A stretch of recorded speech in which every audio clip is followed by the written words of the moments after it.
فلسطین میں اسرائیل نے جو ظلم و بربریت کا بازار گرم کر رکھا ہے اس کے بارے میں تو سب کو علم ہے. اور یہ دیکھیے کہ ISI کے ایک سینئر آفیسر نے بھی ہمارے چیف آف آرمی اسٹاف سے اسرائیل کے خلاف اعلان جہاد کا مطالبہ کر دیا ہے.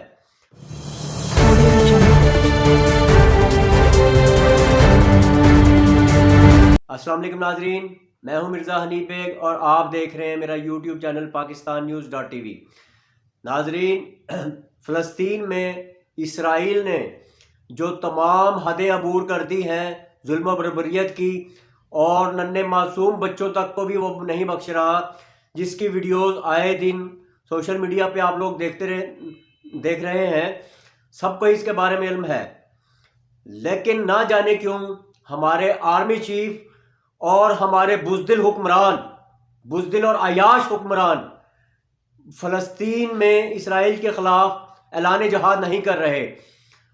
اور اسی طرح نام نہاد جو مسلم امہ ہے ان کے لیڈران، خاص طور پہ عرب ممالک، وہ بھی خاموش بیٹھے ہوئے ہیں. نہ جانے ان کو کس چیز کا ڈر خوف ہے، انہیں کیوں قیامت کا ڈر خوف نہیں ہے. اللہ تعالیٰ بڑے واضح الفاظ میں قرآن پاک میں فرما رہے ہیں. یہ سورۃ توبہ کی آیت نمبر 24 ہے. بسم اللہ الرحمن الرحیم. اور اس کا ترجمہ یہ ہے کہ نبی کریم صلی اللہ علیہ وسلم سے یہ کہلوایا جا رہا ہے کہ آپ کہہ دیجئے ان لوگوں کو، مسلمان قوم کو، کہ اگر تمہارے باپ، تمہارے لڑکے، تمہارے بھائی اور تمہاری بیویاں اور تمہارے کنبے قبیلے اور تمہارے کمائے ہوئے مال اور وہ تجارت جس کی کمی سے تم ڈرتے ہو اور وہ حویلیاں جنہیں تم پسند کرتے ہو، اگر یہ تمہیں اللہ سے اور اس کے رسول سے اور اس کی راہ میں جہاد کرنے سے بھی زیادہ عزیز ہوئے تو تم انتظار کرو کہ اللہ تعالیٰ اپنا عذاب لے آئے. اور اللہ تعالیٰ فاسقوں کو ہدایت نہیں کرتا. اور ہمیں اللہ تعالیٰ کیا کہہ رہا ہے کہ ہم فاسق ہیں، کافر سے بھی نچلے درجے پر. کافر تو صاف انکار کرتے ہیں اللہ تعالیٰ کی آیات سے. ہم جو ہے منافق اور فاسق ہیں، جو زبان سے تو اقرار کرتے ہیں کہ یہ قرآن کریم یہ سچا ہے، یہ اللہ تعالیٰ کے اقوال سچے ہیں، لیکن ان پر عمل نہیں کرتے اور ان کی تکذیب کرتے ہیں. اسی کو قرآن آیات کی تکذیب کرنا کہا گیا ہے. نہ ماننا تو اس کو تو انکار ہے، وہ تو کفر ہے. اور جو مانتے ہوئے کہ بھی یہ سچی بات ہے، بالکل یہ قرآن پاک اللہ تعالیٰ کی وحی ہے، اس کے باوجود اس پہ عمل نہ کرنا، یہ فاسق اور منافقوں کی نشانی ہے کہ زبان سے کہنا لیکن عمل اس کے بالکل خلاف ہونا. اور دیکھیے پھر آگے کیا فرمایا جا رہا ہے. یہی سورۃ توبہ ہے، اس کی آیت نمبر 39 ہے. اس کا ترجمہ میں پیش کر رہا ہوں، عربی آپ قرآن پاک میں دیکھ سکتے ہیں. اگر تم نے جہاد کے لیے کوچ نہ کیا تو تمہیں اللہ تعالیٰ دردناک سزا دے گا اور تمہارے سوا اور لوگوں کو بدل لائے گا. تم اللہ تعالیٰ کو کوئی نقصان نہیں پہنچا سکتے. اللہ تعالیٰ ہر چیز پر قادر ہے. تو چیف آف آرمی اسٹاف اور ہمارے حکمرانوں، یہ سوچئے ذرا قرآن پاک کیا کہہ رہا ہے. کیا آپ کا قرآن پاک پہ ایمان نہیں ہے؟ اگر نہیں ہے پھر تو ہم آپ سے کوئی گلہ شکوہ نہیں کرتے، لیکن آپ تو حافظ قرآن ہیں، آپ کے تو سینے میں قرآن پاک ہے. کیا یہ آیات آپ کی نظر سے نہیں گزری؟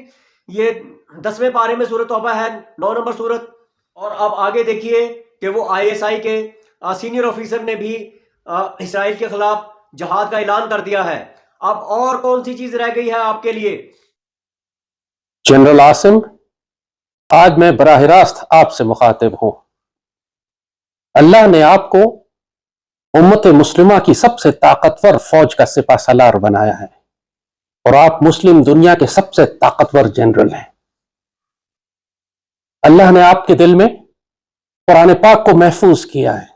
آپ اللہ اس کے رسول صلی اللہ علیہ وآلہ وسلم سے پیار کرنے والے ہیں، سیدی رسول اللہ کے خاندان سے ہیں. آپ پر بہت بھاری ذمہ داری عائد ہوتی ہے فلسطین کے مسلمانوں کے لیے. آپ کی ذمہ داری صرف پاکستان تو نہیں ہے، پوری مسلم دنیا ہماری ذمہ داری ہے، اور خاص طور پر فلسطین، جہاں صورتحال اب اتنی خراب ہو چکی ہے کہ شمالی غزہ کے 7 لاکھ فلسطینی بھوک سے مر رہے ہیں اور جنوبی غزہ کے 15 لاکھ کسی بھی لمحے اسرائیلی یلغار میں تہس نہس کیے جا سکتے ہیں، شہید کیے جا سکتے ہیں. اور جو کائنات کا ظلم ہو سکتا تھا وہ آپ کی آنکھوں کے سامنے غزہ میں ہو رہا ہے. پاکستان بنا بھی نہیں تھا تو ہمارے بڑوں نے فلسطین کے لیے آوازیں اٹھائی تھیں. علامہ اقبال، قائد اعظم تو خود مصر تشریف لے کے گئے، تمام عرب حکمرانوں کو جمع کیا، مفتی اعظم فلسطین سے ملاقات کی اور یقین دلایا کہ ہمیشہ پاکستان فلسطین کے مسلمانوں کی مدد کے لیے کھڑا رہے گا۔ جب اس یہودیوں نے پہلا نکبہ کیا، قائد اعظم نے لاکھوں رائفلیں خرید کے عربوں کو بھجوائیں کہ فلسطینی مسلمانوں کی مدد کی جائے۔ اس وقت اپنی حکومت نہیں ہے، اپنا پاکستان نہیں بنا ہوا، جب تاج برطانیہ اور امریکہ کے خلاف اتنے سخت بیانات دیے، فرمایا کہ اسرائیل مسلمانوں کے قلب میں خنجر ہے۔ اور میں علامہ اقبال نے اس کو یہ فرمایا کہ یہ western outpost on the gates of the east, یہ تک فرمایا بزرگوں نے کہ ہم جیل جانے کو تیار ہیں، ہم ٹکرا جائیں گے، اور برٹش اور امریکن امپائر اگر یہودیوں کے پیچھے نہ ہو پھر ہم دیکھتے ہیں کہ کس طرح وہاں اسرائیل قائم کر سکتے ہیں۔ بڑا واضح موقف تھا ہمارا۔ اور پھر ہماری پوری تاریخ، پاکستان ہمیشہ اسرائیل کے خلاف کھڑا رہا ہے۔ 67 کی جنگ ہو، 73 کی جنگ ہو، ہم نے مصر کی مدد کی جا کے اسرائیل کے خلاف، ہم نے اردن کی مدد کی، ہم نے شام کی مدد کی، ہم نے عراق کی مدد کی۔ 73 میں تو خود پاکستان ٹوٹے 1.5 سال ہوا تھا، ہم اپنی تاریخ کے سب سے کمزور ترین مقام پر کھڑے ہوئے تھے، اس کے باوجود ہم نے اپنی اینٹی ایئرکرافٹ یونٹس اور اپنی بٹالینز کو ہم نے بھیجا جارڈن کے اور سیریا کے اور عرب ملکوں کے دفاع کے لیے، ہماری ایئر فورس گئی، ہم نے اسرائیلی جہاز مار کر گرائے۔ تو آج تو اللہ کے فضل سے ہم ایٹمی طاقت ہیں، پوری مسلمان دنیا ہماری جانب دیکھ رہی ہے۔ آخر بوسنیا اگر آج قائم ہے تو پاکستان کی وجہ سے قائم ہے، پاکستان آرمی کی وجہ سے اللہ کے فضل سے قائم ہے۔ ہم نے تو اس وقت یو این کی امبریلا میں، یو این فورسز تھی ہماری، ہم نے ان کے اندر ہوتے ہوئے یو این کے مینڈیٹ کی خلاف ورزی کرتے ہوئے بوسنیا کی مدد کی، سربز کو پیچھے ہٹایا، ورنہ آج بوسنیا کا نام و نشان نہ ہوتا۔ وہ سب بھی پاکستان کی وجہ سے۔ پوری مسلم دنیا، انڈونیشیا کی آزادی کا معاملہ آیا تو آپ نے دیکھا اس وقت قائد اعظم نے سپاہی بھی بھیجے اور ہالینڈ کے جو جہاز اسلحہ لے کر انڈونیشیا جا رہے تھے ان کو روک لیا کہ ہم اپنے مسلمان بھائیوں کے قتل عام میں مددگار نہیں ہوں گے۔ پوری پاکستان کی تاریخ اٹھا کے آپ دیکھ لیجیے، آپ اس سے بہتر جانتے ہیں، لیکن جو سعادت کا موقع آپ کو آج مل رہا ہے وہ ریٹائرمنٹ کے بعد تو نہیں ملے گا۔ آج آپ صاحب اختیار ہیں، آج آپ اسرائیل کو دھمکی دے سکتے ہیں، آج آپ دنیا کو اکٹھا کر سکتے ہیں یہودیوں کے خلاف کہ 20 لاکھ سیدی رسول اللہ کی امت کا بہترین حصہ ذبح ہو رہا ہے، اور ہم تماشا دیکھتے رہیں، پاکستان دیکھتا رہے کہ وہ روم دیے جائیں اسرائیلی ٹینکوں کے نیچے، ان کے بچے، ان کی عورتیں۔ یہ جینوسائیڈ ہے جو ہماری آنکھوں کے سامنے لائیو براڈ کاسٹ ہو رہا ہے، اور پاکستان دیکھتا رہے۔ آپ پہ لازم ہے کہ آپ فلسطین کے مسلمانوں کی مدد کریں، اسرائیل کو دھمکی دیں، بے شک اس کو جا کے اگر ہٹ مارنا پڑے جیسے ہم نے پہلے مار کے گرایا تھا، کریں جا کے آپ۔ یہ کچھ عرصے میں رفح کے اندر اپنی فائنل اسالٹ شروع کریں گے، مصر میں دیوار بنا کے کھڑی کر دی ہے، آپ مصر سے بات کریں، آپ اردن سے بات کریں۔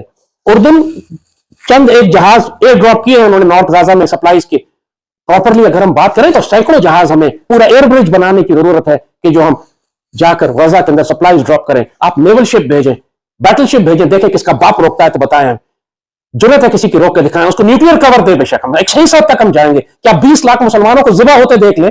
اور ہم آپ کے پاس وقت زیادہ نہیں ہے، اگر غزہ کے مسلمان ذبح ہو گئے، اگر غزہ کا فال ہو گیا، اگر غزہ کے مسلمان تباہ برباد کر دیے گئے، اس کے بعد سیدی رسول اللہ کی یہ امت مسلمان حکمرانوں کو کبھی معاف نہیں کرے گی، اللہ اس کے رسول معاف نہیں کریں گے۔ لیکن ہر پاکستانی غزہ پر رو رہا ہے، اور سب یہ سوال کرتے ہیں کہ پاک فوج کیوں خاموش ہے۔ واقعی مجھے بھی نہیں معلوم پاک فوج کیوں خاموش ہے۔ کیا آپ کو سعودی عرب نے دھمکی دی ہے، یو اے ای نے دھمکی دی ہے؟ ظاہر اسرائیل اور امریکہ ہمیشہ ان 2 ملکوں کے ذریعے پاکستان کو بلیک میل کرتے ہیں کہ ہم انویسٹمنٹ بند کر دیں گے، پیسے روک لیں گے، بینکوں سے پیسہ نکال لیں گے، آپ کے بندے واپس بھیج دیں گے۔ یہی جب ہم ترکی اور ملیشیا کے ساتھ ہمارا الائنس بن رہا تھا اس وقت بھی سعودی عرب نے یہی دھمکی دی تھی نا۔ آج اسرائیل کا دفاع بھی یہی ملک کر رہے ہیں بدنصیبی سے۔ اگر یمن میں اسرائیل کے خلاف اتنا بڑا سٹینڈ لیا، امت مسلمہ کا سب سے کمزور ملک جو سالوں سے جنگ میں تھا اس نے سٹینڈ لے لیا آج فلسطین کے لیے، کیا بگاڑ لیا امریکہ نے اس کا، کیا دنیا کی طاقتوں نے اس کا بگاڑ لیا؟ اگر غیرت اور عزت اور جلال اور جمال کے ساتھ آپ کھڑے ہوں سیدی رسول اللہ کی امت کے دفاع کے لیے، پوری دنیا کے مسلمان دعائیں بھی کریں گے، وسائل بھی بھیجیں گے، طاقت بھی دیں گے آپ کو، اور آپ کے کہنے پر مسلمان ملک اکٹھے بھی ہو جائیں، نظر آئیں کہ پاکستان اس سارے معاملے کے بیچ میں کھڑا ہے۔ آج مسلمان دنیا کی کانفرنسز ہوتی ہیں، پاکستان کو سب سے پیچھے کھڑا کرتے ہیں، پاکستان کی حیثیت ہی کوئی نہیں ہے آج کی گلوبل پالیٹکس میں، مسلم دنیا کے ایشوز میں۔ ایک وقت تھا جب پاکستان کی نمائندگی کرنے کے لیے پوری دنیا میں مسلمانوں کی نمائندگی کے لیے جنرل ضیاء کو بھیجا گیا تھا اقوام متحدہ میں کہ وہ جا کر بات کرے۔ جب عرب جھگڑا پڑتا تھا، عربوں میں جھگڑا ہوا کیمپ ڈیوڈ کے بعد، یاسر عرفات کو بھی نکالا انہوں نے، حافظ الاسد کو بھی اس حافظ انوار السادات کو نکالا. ان سارے معاملات کو جنرل ضیاء جا کے ریزالو کرتے تھے. اب ایران عراق جنگ تھی, اس میں پاکستان دخل دیتا تھا, کبھی تہران کبھی بغداد, کہ آپس میں بیٹھ جا کے. پاکستان کا رول تھا مسلم دنیا میں. انڈیا کو تو کوئی شرم نہیں ہے, پوری دنیا کی مخالفت کے باوجود اسرائیل کو ڈرونز دے, تو ہمیں کیوں شرم ہے اپنے مسلمان بھائیوں کی مدد کرتے ہوئے جو فلسطین میں آج بالکل ذبح ہونے کے قریب آ گئے. یہ آخری معاملہ ہے, چند دن کے بعد رمضان شروع ہونے والا ہے. ان کے پاس اب بھوک سے مرنے لگے ہیں لوگ وہاں پہ. سوچیں کہ پوری مسلمان دنیا, امیر ترین خزانے رکھے ہوئے ہم نے, اور فلسطین کے مسلمان بھوک سے مر رہے ہیں. پہلے بموں سے مر رہے تھے, ٹینکوں سے مر رہے تھے, توپوں سے مر رہے تھے, اب بھوک سے بھی مر رہے ہیں. انا للہ و انا الیہ راجعون. کیسے ہم سیدی رسول اللہ کے آگے کھڑے ہوں گے کل؟ تاریخ ہمیں کس طرح یاد کرے گی؟ لیکن اب جب کہ وہ 20 لاکھ مسلمانوں کو ذبح کرنے پر آ گیا ہے, تو اس وقت ہمیں ایک عسکری جواب دینا ہے, ڈپلومیٹک رپلائی نہیں کرنا. وہ طاقت کے زور پہ بات کر رہا ہے, وہ دہشت گردی سے بات سنے گا, اس کو دہشت زدہ کرنا پڑے گا ہم کو.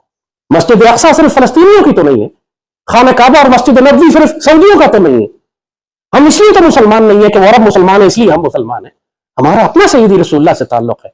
جیسے کہا, آپ تو سیدی رسول اللہ کے خاندان سے ہیں, اور یہ جب آپ سید ہونا کلیم کرتے ہیں تو پھر ہماری ذمہ داری بھی زیادہ ہوتی ہے کہ جب سیدی رسول اللہ کی امت کو تکلیف پہنچے تو سید سب سے پہلے کھڑے ہوں.